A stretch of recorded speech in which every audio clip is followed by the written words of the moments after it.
Estamos ya junto a ustedes, como les habíamos mencionado al inicio de este espacio informativo a través de Radio Estelar 99.7 FM, Matriz Santo Domingo de los Táchiras, y recordarles una vez más que estamos en la provincia de Esmeraldas, Manabí, Los Ríos, el noroccidente de Pichincha, la provincia del Oro, en el centro del país y la Amazonía. Ya estamos en todas las redes sociales, Facebook, Twitter, Instagram y X. Aquí estamos para compartir junto a ustedes. Nuestro invitado, el ingeniero Rodrigo Gómez de la Torre, analista político. Con él vamos a dialogar sobre la situación de los apagones y la producción del país. Muy buenos días, Rodrigo. Gracias por estar junto a nosotros a través de Radio Estelar 99.7. Muy buenos días, buenas tardes ya, Luis. Grato saludarte. Y bueno, todos aquí un poco complicados, pues por el tema de apagones, cortes. to- Usualmente estamos preocupados de ver el día a día los niveles de cota de agua en Mazar, qué está pasando en Coca-Codo. Se ha vuelto una acción diaria. Vamos viviendo temas mediáticos, ¿no? El primero, el tema sobre todo de lo que tiene que ver y hace relación a la ola delictiva, el caso de la ola delincuencial en el país, las drogas, el caso Metástasis, la justicia, hoy el tema de los apagones, que es un tema realmente preocupante. La pregunta aquí cabe decir es, productivamente, Ecuador con los apagones, ¿cómo está en el campo económico? A ver, creo que ya veníamos viendo una situación de contracción económica en los datos que nos entregó el Banco Central hasta mediados de año.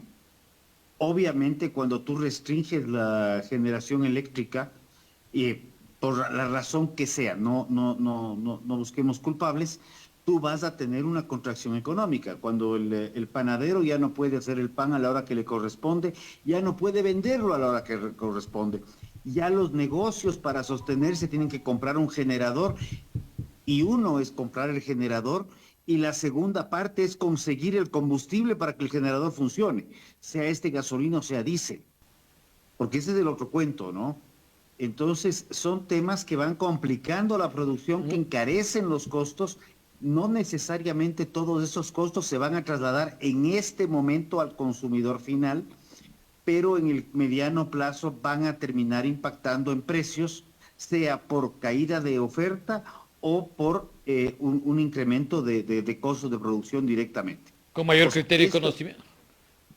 esto definitivamente está acentuando la contracción económica. Otros le llaman depresión económica, podemos llamarle como queramos, pero al final del día la economía se va a ver golpeada y se está sintiendo ya el tema en estos momentos. Ok. ¿Quién es el culpable, responsables de los apagones? ¿Los anteriores gobiernos desde la época de los 80 o realmente el actual gobierno no pudo tomar las medidas adecuadas sabiendo de esta crisis?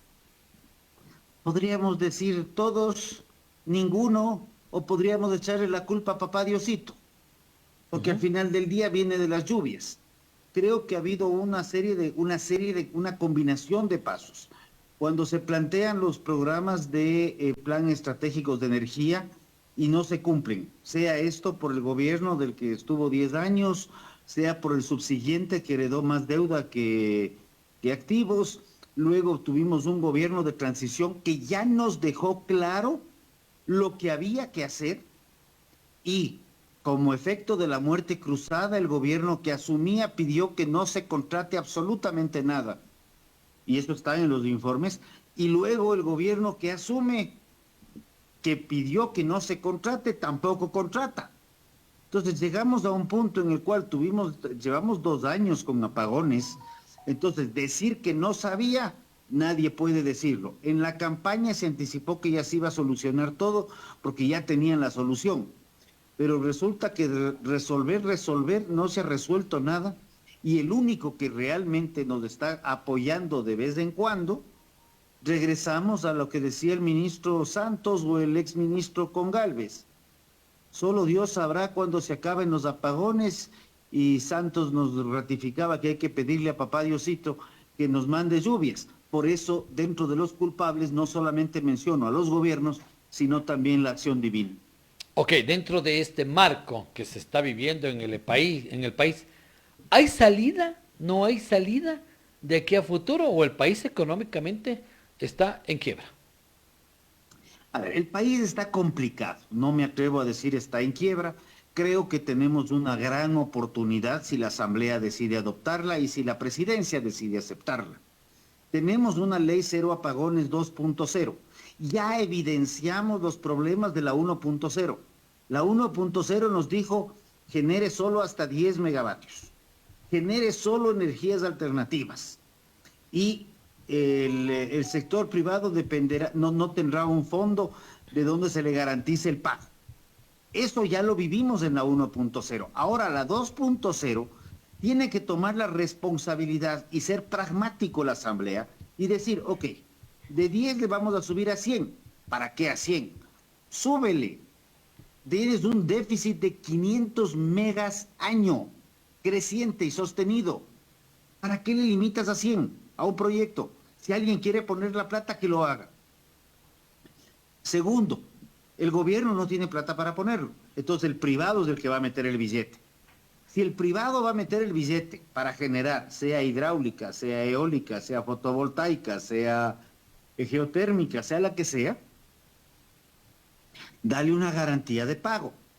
Porque si yo le digo, me dedico a hacer pan, y llega el cliente y me dice, vea vecino, véndame 10 pancitos, pero ya veré cuándo le pago, yo prefiero no venderle los 10 panes, pues.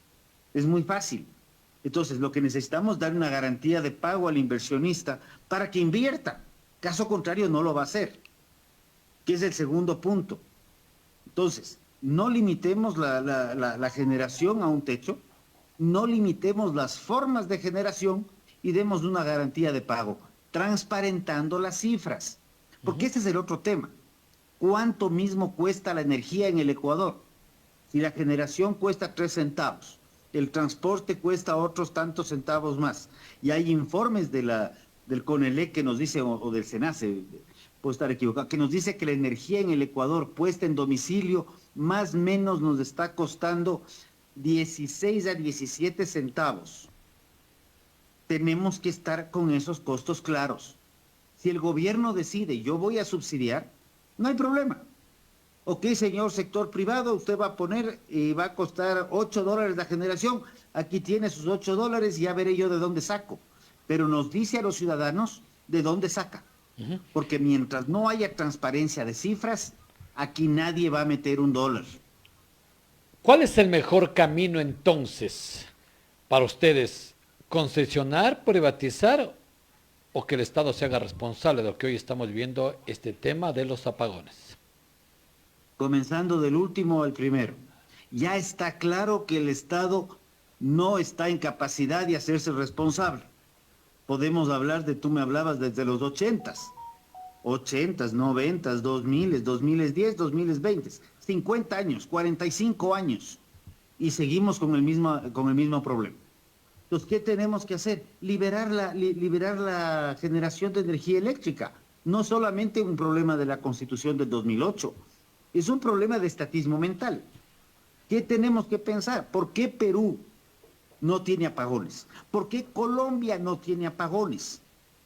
Y resulta que esos países tienen liberación para el sector privado que puede invertir sin que nadie les jorobe la vida. Creo que eso es lo que hay que hacer. Es la salida, la alternativa, ¿creen ustedes? El sector público que genere y el sector privado que genere. Cuentas claras, chocolate espeso. Ponemos las cuentas claras, ponemos precios de mercado y así estamos. Inclusive podríamos tener un exceso de generación en el Ecuador entre públicos y privados que también podamos en su momento vender energía, sea a Perú, sea a Colombia, o poder crecer la economía, crecer la producción, crecer la productividad, volvernos un país más industrializado, como muchas veces se cuestiona, pero necesitamos tener la energía para que nos acompañe. Con la experiencia que tiene Rodrigo Gómez de la Torre en la parte agrícola, ¿qué tanto y cuánto el sector agrícola utiliza el tema eléctrico? Y de ese conocimiento que tiene él, los incrementos por estos apagones, los productos de primera necesidad, ¿podrían incrementarse los que van de la parte agrícola hacia los sectores urbanos? A ver, Primero, no podemos ver al sector agrícola como un eslabón aislado.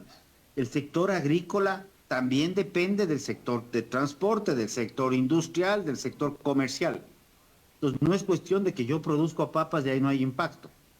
Yo produzco papas, uso un tractor que se mueve a diésel y este me permite fumigar, sembrar, cosechar, etcétera. Ahora, ¿qué pasa? Si esa papa no puede ser procesada, tenemos el problema. ¿Qué pasa en la parte agrícola? Yo muchas veces voy a requerir energía eléctrica para regar la papa. Estamos terminando un proceso, terminando, continuando, no sabemos, una sequía muy fuerte. Ha sido el periodo seco, tuvimos unas pocas lluvias, se ha vuelto a abrir, parece que va a volver a llover al finales de esta semana, pero necesitamos bombas que se mueven con energía eléctrica e inclusive se han planteado tarifas eléctricas diferenciadas para el riego en las noches, por ejemplo. Pero riego con luz. Si no hay energía o no hay agua en los ríos, no hay riego. Entonces, sí requieres de energía para conservar productos, para procesos de ordeño, para procesos de conservación de la leche, para procesos de industrialización de los otros productos, se requiere energía eléctrica. Y esto tiene un impacto, más aún cuando tú estás teniendo que hacer adquisiciones, cuando puedes, de generadores y combustible para que esos generadores puedan operar. Dentro de este marco, de esta crisis energética de luz, se incrementan los productos agrícolas también hacia el sector urbano. Claro, es que es lógico. Si yo no puedo regar el cultivo, entonces yo esperaba sacar 10, ahora saco 8, pero igual me costó lo que me tenía que costar, el costo operativo se me incrementa y eso termina generando, bien sea una reducción en la oferta, que por base de de oferta y demanda, el producto al consumidor final sube, o el producto a la venta se incrementa un poco porque los costos de producción, de transporte no tanto, pero de industrialización sí se vieron afectados. Entonces, no podemos creer que estas cosas son aisladas. Es como cuando me decían, es que la leche, ok, la leche tiene que ser procesada, tiene que ser pasteurizada o ultra pasteurizada para ser vendida. Y esto va a pasar por un proceso de conservación en tanque de frío, va a pasar por un proceso de planta que, que tiene que ser cubierto. Y a falta de energía eléctrica hay que ver cómo hacerlo. Hay productos que tienen precios regulados. Cojamos el ejemplo del maíz. El maíz tiene un precio regulado y se está vendiendo muchísimo más caro de lo que dice el precio mínimo de sustentación. ¿Y por qué pasa eso? Porque tienes un déficit de oferta. Por eso se habló de la posible importación, que luego ha quedado en nada, pero se sigue debatiendo el tema por un impacto hacia el precio de la carne de pollo, la carne de cerdo o el huevo.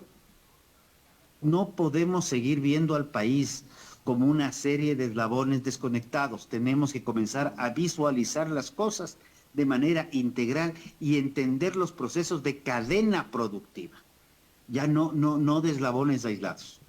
Dentro de este marco, de esta actividad, de estos apagones, de todo lo que vive el país, de la inseguridad, ¿cómo va el tema productivo desde el sector exterior hacia el país?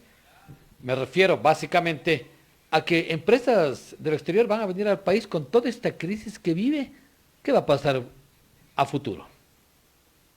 Hay empresas que están viniendo al Ecuador, hay empresas ecuatorianas también que están internacionalizándose y eso es bueno.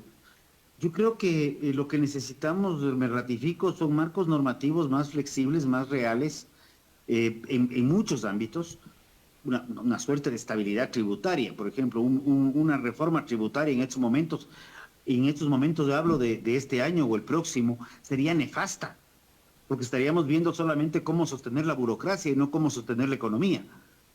Y yo creo que este es un momento crítico porque estamos viviendo momentos complejos en el tema de agua y no estamos siendo pragmáticos en el manejo de los apagones, a mi criterio personal, porque estamos reduciendo los apagones cuando no hay ingreso de agua a Masar y por ende Masar, Paute, Sopladora, San Francisco, por la cercanía. En el tema exportaciones, ¿cómo estamos también? El tema exportaciones, hay una contracción económica mundial que también ha derivado en una leve contracción económica por efecto de precio. Ahí se trabaja en temas de volúmenes que nos permitan sostener las exportaciones y sostener los ingresos. Rodrigo, ¿usted qué conoce con respecto al tema de los apagones? ¿Serán solo hasta este año o hasta el 2025? Perdón que voy a tener que parafrasear a un exministro de este gobierno. Creo que si seguimos pensando en que la inversión privada esté limitada a solamente ciertos procesos y sin garantía de pagos, solo papá Diosito sabrá hasta cuándo tendremos apagones. Para finalizar, Rodrigo, entonces, ¿qué es lo que le preocupa a usted dentro de todo este problema que vive el Ecuador? Creo que una de las cosas que más me preocupa es haber pasado una pandemia, haber visto que las normas extremadamente rígidas no dan soluciones, que necesitamos tener normas más flexibles, que necesitamos vivir momentos donde podamos adaptarnos más fácilmente. Pasamos la pandemia, fue mundial. Estamos viviendo otro proceso en donde seguimos manteniendo la rigidez en las normas, como que parecería que en estos últimos 4 años no hayamos aprendido nada. Este es un mensaje para la Asamblea, un mensaje para el presidente. Flexibilicemos las normas. Caso contrario, estamos destinados, igual que los dinosaurios, grandes, grandototes, fuertísimos, pero destinados a la desaparición. Y las cucarachas, chiquititas, supieron adaptarse mejor a los cambios y siguen vivas. La capacidad de adaptación es lo que nos va a sostener en el tiempo. Gracias al ingeniero Rodrigo Gómez de la Torre, analista político, junto a nosotros, hablando del tema producción y apagones en el país. Muchas gracias, Rodrigo, por estar junto a nosotros durante este día. Gracias a todos. Ahorremos energía, que eso es lo que nosotros podemos hacer como ciudadanos, y creamos que la solución sale de los ciudadanos, no sale de ningún gobierno. Fuerte abrazo, Luis, y un saludo a todos los radioescuchas. Muchísimas gracias a nuestro invitado en el transcurso de este día, Rodrigo Gómez de la Torre, quien ha estado junto a nosotros haciendo un análisis en el campo de la producción agrícola, el tema económico del país también, y con eso se ha vivido también, o se ha dado a conocer cómo está el tema producción y también el tema de empresarios que vengan al país. El tema de los apagones en el Ecuador es un tema por falta de lluvias, dicen unos, otro por mantenimientos en la parte térmico-eléctricas. Va a haber un tema sobre el calentamiento global, el tema climático en el país de Brasil. El presidente Noboa no acudirá porque acompañará al juicio en contra de la ministra del Interior, Mónica Palencia. Momento de irnos con otras novedades. Las noticias y sus protagonistas están en Radar Informativo, emisión estelar. Continuamos con más información, nos vamos al país del norte, los Estados Unidos, porque en el próximo mes, el 5 de noviembre, habrá elecciones presidenciales. La votación adelantada en persona comenzó en el sur de Florida, una modalidad electoral muy popular que facilita la participación de los estadounidenses en los comicios generales de este próximo mes de noviembre. Desde hace varios días ya está habilitado votar por correo. Sí, ya la elección ya comenzó, está aquí. Hay miles que ya devolvieron su boleta por correo.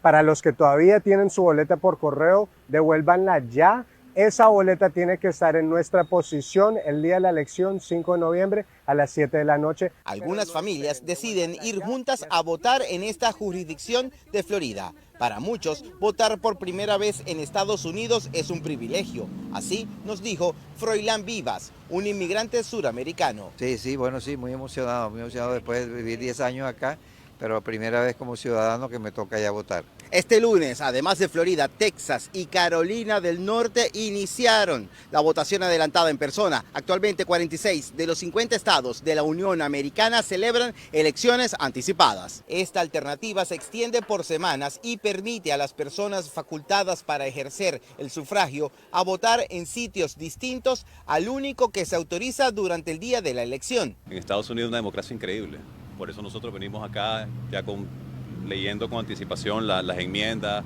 o todos los cambios a la constitución local y por los candidatos buenos que hay que votar. Dado tiempo de revisarse, es fácil, no hay congestionamiento. En el sur del estado hay más de 30 instalaciones que servirán a partir de ahora para la votación anticipada hasta el próximo 3 de noviembre. José Pernalete, Voz de América, Miami.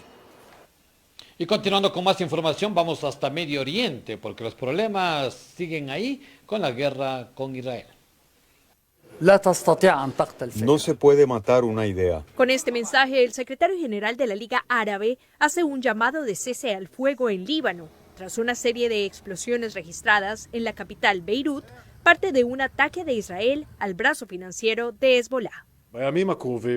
En los próximos días también expondremos cómo Irán ha financiado las actividades terroristas de Hezbollah y ha usado instituciones civiles, asociaciones y ONG como cobertura para sus operaciones terroristas. Irán reaccionó ante la filtración de documentos clasificados de alto secreto para Estados Unidos, Australia, Canadá, Nueva Zelanda y Reino Unido, sobre lo que sería un plan de ataque de Israel a instalaciones nucleares de Irán en respuesta al lanzamiento de alrededor de 200 misiles sobre territorio judío a inicios de octubre. Si Israel nos ataca sería un nuevo ataque, no se le llamaría represalia. Un ataque contra nuestras instalaciones nucleares o contra nosotros será respondido con una acción similar de nuestra parte. Las autoridades estadounidenses investigan la filtración de los documentos. Por supuesto es preocupante. Tenemos las autoridades apropiadas que están investigando esto. Voy a ser cuidadosa, no voy a entrar en detalles. Este lunes, el secretario de Estado de Estados Unidos, Anthony Blinken, comienza su 11º viaje a Israel desde el inicio del conflicto, con posible visita no oficialmente anunciada a otros países en la región. El propósito de su viaje hace parte de nuevos intentos de la administración Biden para calmar los ánimos tras la muerte de Yahya Sinwar, líder de Hamas dado de baja por el ejército israelí la semana pasada. Laura Sepúlveda, Voz de América. Y de esta manera estamos llegando a la parte final de este espacio informativo. Mil gracias a todos y cada uno de ustedes por estar en nuestra sintonía. Será hasta el día de mañana. Se despide su amigo y servidor Luis Valareso. Felicidades y un bonito resto de día. Radio Estelar 99.7 FM presentó Radar Informativo. Radar Informativo. Volveremos en una próxima emisión cuando la noticia así lo requiera. Radar Informativo. Radar Informativo.